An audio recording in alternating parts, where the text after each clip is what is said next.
Look around you for a second. Whether you're commuting right now, maybe sitting at a coffee shop, or just staring out your window, you're seeing people going about their lives.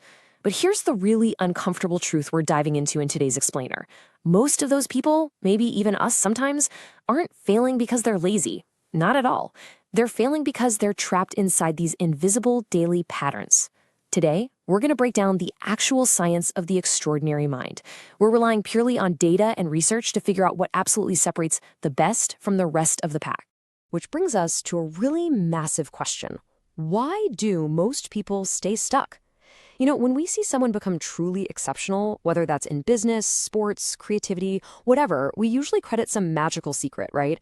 We think, oh, they just have natural talent, or they got lucky. But the source material reveals the real reason is much darker, and honestly way more deeply rooted in our psychology than you'd probably think. Here's the thing.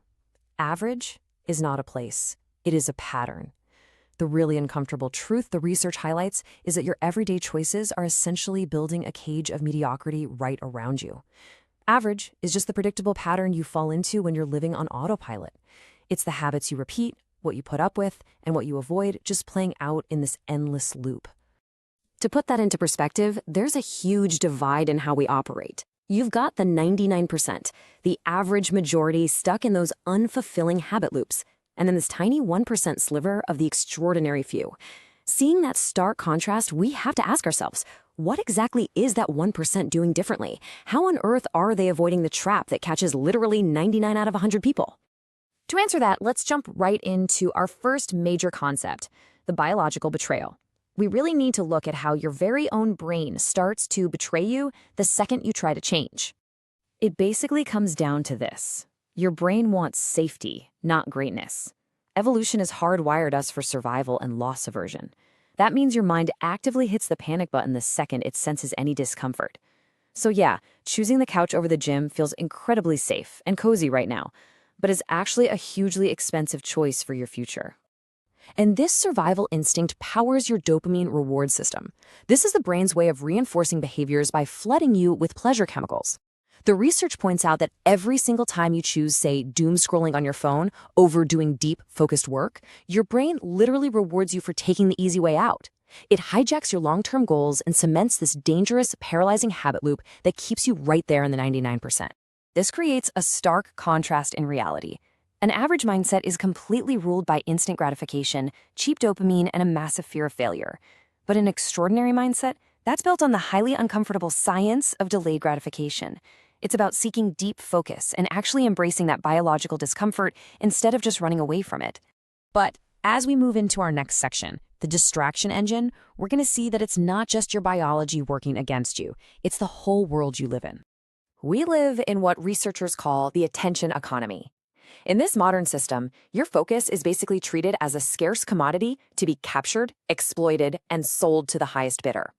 Modern society is meticulously engineered to drain your attention and induce massive decision fatigue. By just bombarding us with cheap dopamine, our environment is perfectly designed to keep us distracted and firmly planted in that 99% majority. So you gotta ask yourself a vital question. Is your environment programming you? Because listen, if you aren't deliberately designing your surroundings, someone else definitely is. You have to figure out if you're purposefully controlling your space or if it's silently programming your choices through endless social conditioning and all these hidden distractions. Escaping this trap requires a total paradigm shift. Let's look at systems over motivation, because we really need to abandon the biggest lie we've ever been sold about success. And that lie, it's motivation. We hear it all the time, right? But motivation fades, whereas systems remain. Relying on motivation is honestly a fool's game, according to the research. Why? Because motivation is just an emotion, and emotions are temporary. When your motivation inevitably vanishes and the work gets incredibly hard, only a rock-solid, deeply ingrained system is going to keep you moving forward. The science behind this was actually proven decades ago with the famous Stanford marshmallow experiment. Scientists offered a kid one reward right now, or two if they could just wait a little bit. Then they tracked these kids' life outcomes over the long term.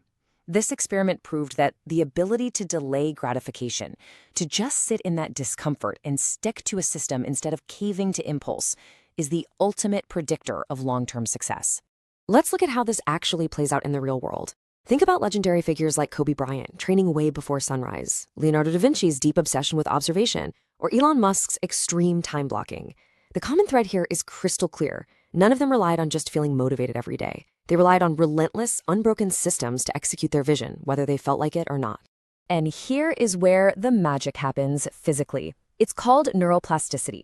This is your brain's incredible ability to physically reorganize itself by forming new neural connections. Because of neuroplasticity, every single time you push through that biological discomfort and execute your system, you're literally rewiring their brain. You are training your neural pathways to make discipline your default state, rather than this constant active struggle. Okay, so what happens next is absolutely crucial. We know the biology, we know about the environment. Let's dive into the 1% toolkit and look at how to build these extraordinary habits. To stop falling back into the trap of average, you really need to internalize this idea. You do not rise to your goals. You fall to your systems. Just having a massive goal isn't enough, you know? You have to fundamentally restructure your daily habits and deliberately design both your physical and digital environments to support those habits. The real secret to environment design lies in manipulating friction.